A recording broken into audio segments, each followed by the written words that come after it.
Against my better judgment, I'm letting myself believe that I can go 6 in a row. Will it happen? Yeah, of course it will. Now, will it actually happen? Freaking hope so. I want to go 10-9, 10-5 today. That'd be crazy. Speaking of crazy, what is this team? What is it? I don't get it. It's not normal. I'm going to hurt someone for it. Anywho, sorry about that. It's not like me. Anyway, we're gonna win. There's no way for Duskmane to take a Electro Drift. So, noting that pretty much everything on their team is slower than me, and where it matters most, they're restrictable at Speed Me and Trick Room, I'm not gonna play Trick Room. To me, the most critical thing I need to do is I need to beat this team using Urshifu, Farigiraf, and Whimsicott very specifically. Instant will be useful, but the problem is there's definitely a clear amulet on the Duskmane, and that Urshifu probably doesn't care, since my critical attacks are always going to be on, like, the critical attack is always going to be Surging Strikes. It's the one that makes the most difference in any given game. So, with all that in mind, for the first time in a while, I'm leaving Incineroar behind. I don't have to worry about terrain control either, so that's one massive benefit to not bringing it in. Is that it's not a time where I need to worry about pivoting. Necrozma to the field.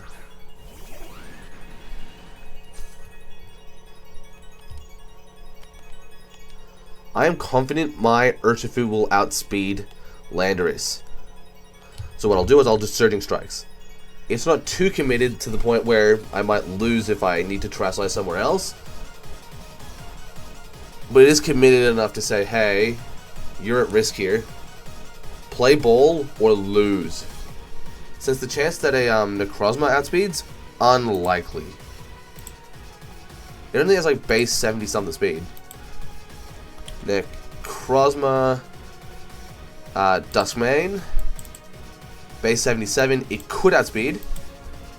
That being said, if it does outspeed, actually no, it can't outspeed. I just said, well, it could outspeed. It doesn't. It will not outspeed. Even max speed will not work. Now, notably, they're absolutely setting Trick Room right here, but that's a price I can live with. 3 times. Raging Bolt, of course, is doing nothing. It just swapped in. Show me Trick Room. Yes. Not committing to much there does give me an opportunity just to say, hey, I could Terastallize Water here, actually. That would be a valid play, but it would leave me really open to attacks from Raging Bolt, and I just don't see that being a massive play this early.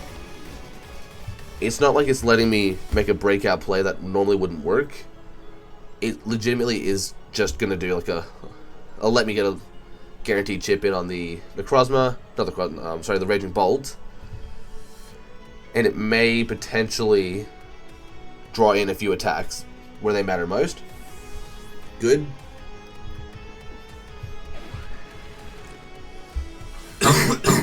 Oof, I'm dying. So we're going to get the Moonblast into the Raging Bolt, and a Ogerpon that's not happy to be where it is. Oh, they just go straight for the Thunderbolt, okay. I mean, that's kind of what we expected, but at the same time, I was hoping they might play it slightly different. What I'll do here is the Ogerpon's most likely just gonna hit the Follow Me to keep the Raging Bolt safe from another Moonblast. So what I'll do is I'll Hyper Voice with the Helping Hand and just maximize the damage on this turn, and take advantage of the fact that I can get good spread damage on the Pokemon that don't necessarily matter as much. It's probably Necrozma hitting the field here. Yep. The longer it takes for them to capitalize on Trick Room, the better. Because if they can't capitalize on Trick Room, they can't win. Good, that's really nice chip into the Ogerpon. Knowing that I have a clean way to pick up a KO into the Ogerpon is so nice. Since Necrozma doesn't really have the... Oh, they're going straight for the Freegraph. Okay. I survived.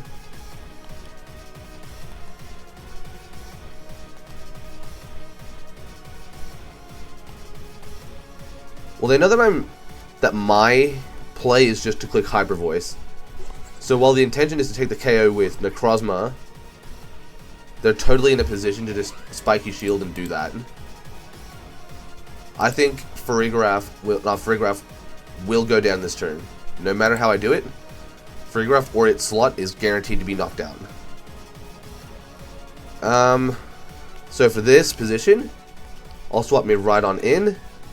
I did that wrong. I honestly didn't realize I'd clicked anything with Freegraph. That is really... I didn't realize I'd done that. That's really unfortunate. What did I click? Helping Hand? Oh, god damn it. I fucked myself there.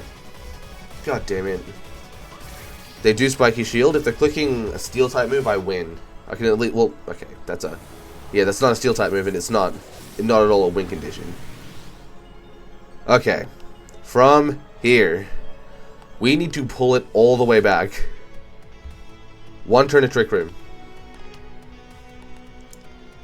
I'm going to take Freegraph off the field. Ogerpon cannot protect this turn. Raging Bolt has already taken some chip. Not much, but a little bit. So from here, swap Freegraph to the field, potentially take an Ivy Cudgel, and Draco Meteor into Ogerpon. The assumption is that they don't have the capacity to do the damage using Necrozma. They may be able to do it with a double up, but I don't expect that to be the likely play, since they may want to try to be greedy and go for a double knockout instead of guaranteeing... Oh, come on! You're kidding me! Well, now it is a freaking double knockout. That sucks. That really sucks. The Twisted Dimensions return to normal. I don't even know why I set the light screen up. It's not helping me.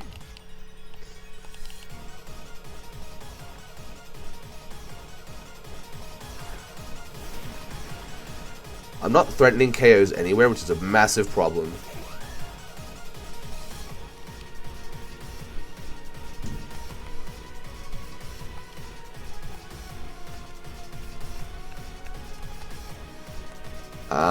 Honestly, I don't even know what to do. Ogerpon clicks a grass type move into Urshifu, regardless of if I outspeed or not. I might be able to pick up Necrozma here, but from there it's impossible to win since I can't beat the Landorus without... Yeah, no matter how you slice it, this game is just straight up over.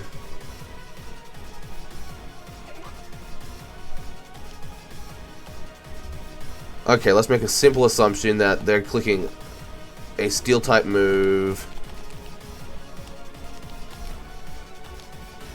I think this is the only play that even keeps the game competitive. In theory, if for any reason Urshifu doesn't go down this turn, and I actually get the Necrozma KO, then I can win. Honestly, saying that this attack will even pick up the KO is a bit absurd.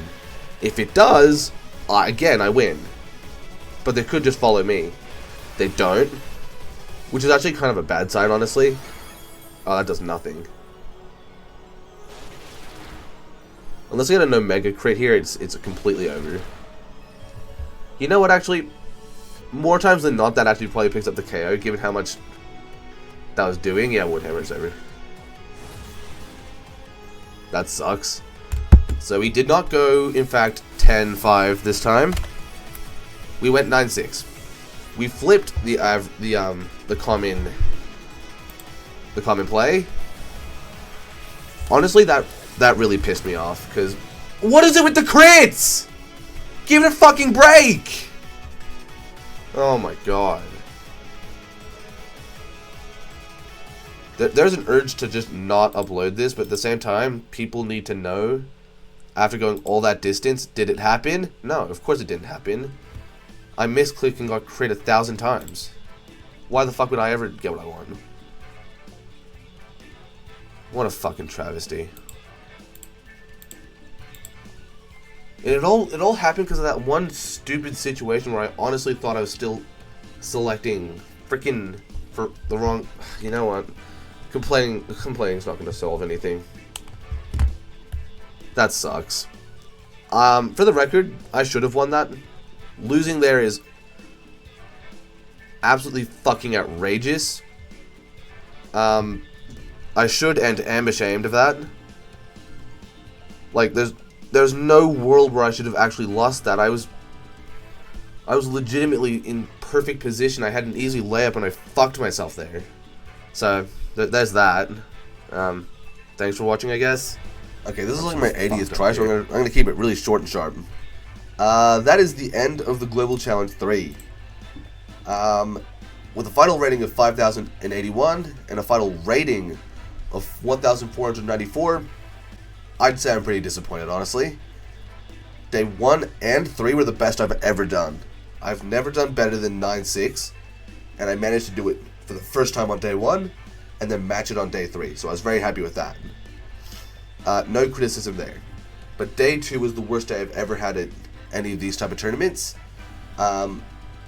In order from game 16 to 30, we went, quote, loss, win, win, loss, win, loss, loss, loss, loss, loss, win, loss, loss, loss, loss. If you managed to follow that, you'll note that was 4 wins, 11 losses. Not good. Which took day 1's record of 9-6 to 13-17. It was really bad.